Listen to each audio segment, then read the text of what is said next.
Five Nights at Freddy's update is releasing very soon, and with that update there will be a ton of new interest for Dead by Daylight. So what we're going to be doing is giving you guys a breakdown of what it feels like to play Dead by Daylight in June of 2025. And let me know y'all's thoughts on this game in the comments below. I'm always curious to hear y'all's viewpoints. Unless they differ from mine, of course, then just don't type it out. But yeah, so if you're brand new to Dead by Daylight, then you should know that this is a 4v1 killer versus survivor game that is strictly multiplayer. This game has absolutely no campaign. And you either play as a killer trying to hunt down survivors, or you play as a survivor trying to complete tasks to escape the killer. Now there are 31 killers available, varying all different playstyles. You have stealth killers like Ghostface and Michael Myers, you have mobility killers like Nurse and Blight, you have jack of all trade killers like the Huntress and Vecna. The game has never been in a better spot when it comes to being able to play killers that fit your playstyle. Dead by Daylight has done a great job integrating killers from popular franchises and incorporating them into the game for added hype every few chapters. Of course, not all killers are created equal though. In fact, one of my biggest gripes with this game is that there's some killers that are so fucking broken that it makes playing some matches almost impossible.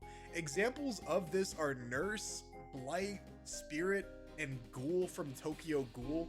These killers are so incredibly powerful and have very little counterplay that anytime you're in the game and you hear their Terror Radius music for the first time, you can't help but like roll your fucking eyes. Personally, I've played like 500 hours between console and Steam, and I struggle a lot against these killers. And I've played against them over like 100 times, some of these killers. And I would consider myself above average at this game too. So if I'm struggling really hard, my fear is that new players come into Dead by Daylight will be so overwhelmed and discouraged trying to survive games against these S tier killers consistently that they're not going to be playing the game for very long. But please keep in mind, guys, this is my opinion as a casual player. I lean slightly more towards like slightly more than casual. So the opinions I share are coming from a place I believe a lot of other casual players or average players will resonate with. And since I'm purely a survivor main, I'm not really qualified to talk about the struggle killer mains face. But in my opinion, as a survivor main, they probably don't face more struggles than survivors, because we're going to talk about something. We're going to talk about the sad state of survivors in 2025. So the killers, like the killers, you have a ton of different characters you can play as. They're all pretty much cosmetics though, because once you have, you have perks that you can unlock across all survivors once you hit Prestige 3, with that particular character, and you can transfer those perks to a different survivor. So it doesn't really matter what character you play as after you hit Prestige 3, because you unlock all their perks across all characters, so you can kind of just pick your favorite, right? But as a new player, I think the game is much less fun because it takes a very, very, very long time to unlock multiple perks to really change up your build. So you're stuck with the same perks for like 50 hours at least.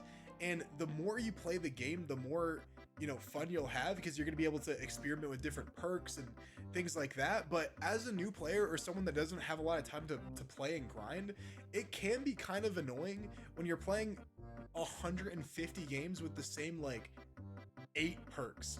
And a lot of the times those perks don't really change all the way how you play, so it's very similar. It's not until you literally reach like 500-ish hours where you have like 50 different perks you can use, and of those 50 perks, really there's only 20 actual good ones. So that doesn't really feel like great either, and you can only have as much as 4 perks equipped at a time, and some of the builds that you have feel like you're missing one extra skill slot. If you could, one of my biggest wishes with this game is if we can have 5 perks. If we could have 5 perks instead of 4, it can really do some like wacky shit, and you can have a lot of fun with this game. But with 4 perks, you feel very limited, because one of the perks I always use is this perk called Windows of Opportunity, and I feel like I cannot play the game without that perk anymore. I wish it was like a part of the game, just being able to see the fucking pallets, because without that perk, I feel like I'm just blind. I never know where the fuck a pallet is or a window is, and it really hurts my chase potential, which of course is a skill issue, don't get me wrong. But I don't know, man. It feels like there's like 1 or 2 perks you have to absolutely run, and it gets in the way of like a really fun actual build. So if the Dead by Daylight community developers are watching this, I would highly consider it. I don't know if that would even change the balance of the game. Realistically, I don't think it really would, so I would look into that.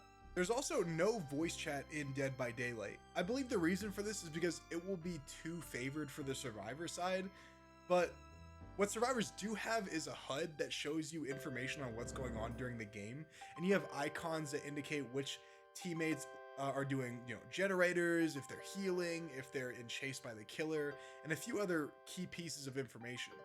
The game has improved a lot in that regard because in years past, there was barely any information you get from the HUD. So everyone was just like completely in the dark as to what your team was doing. And it felt like it was just a 1v1v1v1v1 rather than, a 4v1, if that makes sense. And my biggest issue with being a survivor is not the broken killers. It's the most retarded team that the game assembles to join you in these trials. At its core, Dead by Daylight has 3 major things you need to be doing in every game. You can be chased by the killer, you can heal and save your teammates, or you do generators. It's those 3 things right there.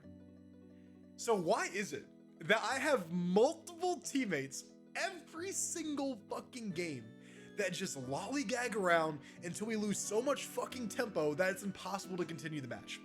Why is it, bro? Because this game is so full of fucking griefers trying to farm content for their streams, or retards that make the game not fun. So between like the clueless players, the S tier killers, the content farmers, a lot of time you'll find yourself in a really bad spot. In some ways, this game reminds me a lot of like League of Legends, like fucking ranked or draft pick, where the game itself is so fun, but having to rely so heavily on other people that are clearly trolling is like fucking infuriating, bro. It is so infuriating because this game, it's not like the multiplayer is a side thing that adds extra content. The game is the multiplayer. There's no other thing in the game other than the multiplayer. So when you spend, let's say you play 10 games a day, which is probably a lot. Let's say you play 10 games a day.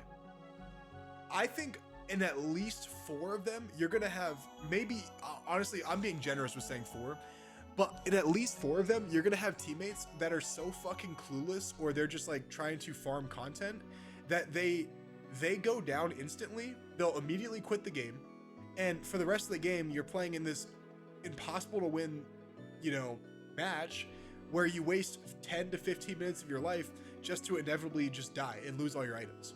And that's why I say it reminds me a lot of League of Legends, because League of Legends is way worse, because at least with this game, you can, try to kill yourself quickly and move on if the game is like really out of hand, whatever. League of Legends, you're like fucking stuck in there for like 45 minutes sometimes, and you have the never surrender crew where they just click no every time you want to surrender. But it's very similar to that, bro, with like the community and the griefers. Like it is really bad. All right. And that feels really bad to play. I'm not gonna lie. But other than that, the game plays very well. Like there's not any performance issues that I've run into. There will be occasionally be latency issues, but it really just depends on your ping, and that issue hasn't really come up enough for me to actually notice it, I would say. And aside from the gameplay, there's tons of different cosmetics that you can purchase or unlock to customize your preferred character. The game isn't super pay to win either, so you can unlock a bunch of stuff the right way, I would say, by progression. Oh, believe that, guys. 2025. And they do lock some killers and survivors behind paywalls, but there's plenty of free options that you can mostly be good with. So like it's not a super big deal. Obviously, I don't necessarily like having to purchase characters with real currency, but it is what it is, man. It allows them to make their money and keep releasing new chapters and these new killers from all these franchises. So I'll take it, because at least they're still updating the game, and all their updates that they do are free. So like that's, well, I mean, kind of free actually, because you still have to purchase the killers or like the survivors most of the time too. But it is what it is, right? So overall, Dead by Daylight has really fun gameplay. It has a variety of killers from franchises you know and love. The game has really fun and wacky perk combinations that make, some games super memorable. Partner that with really cool YouTubers that do challenges to keep things fresh, and you have something really special. The game has made obvious mistakes and they have obvious flaws, and that makes it incredibly frustrating to play, and you can sometimes go hours before playing one really good match where it could go either way, like a really back and forth fun game. And I would say you can find this game anywhere from $5 to $20 on Steam, depending on the day. And I think it's absolutely worth that price. Like I said, guys, I put like 500 hours into this game, and of those 500 hours, I've probably had 250 to 300 hours of fun. So definitely a bang for your buck. You know, you paying 20 bucks, you get 250 hours of fun gameplay. And for me, I'm more on the sweaty side, I would say. So like, I'm not really like the type of guy to do like those like TikTok challenges. Like, I just want to fucking loop the killer, do generators, and play the game, right? That's my thing. So if you're just like happy to be there, then you're gonna have 500 hours of just pure fun with this game, and I think that's really cool, right? I think if you're playing with friends of a similar skill level, it makes the game even more fun as well. So if you have friends that play this game, you know, I think it's even better. So yeah, I'm very curious to hear what you guys think about this game, because I personally would always recommend it to everyone that wants to play just like a fun, like casual style of game, especially if they're into the horror genre, or if they're into, you know, like the scary, spooky genre of you know, cinema. And with all the recognizable characters, it feels really cool to kind of be immersed in something like this. And it's very similar to my Star Wars Battlefront 2 video, where I say a lot of the fun I had with the game is because I was like, oh shit, like I watched this movie and now, you know, here he is, like he's chasing me. Like, I don't know, I think that's really cool. And you don't really get that with a lot of the other games, like the immersion, especially with, you know, things tying back to things that you love, like Star Wars did for me, or like Halo or something. But yeah, guys, be sure to subscribe to the channel. I really appreciate you guys, and I'll catch you on the next video.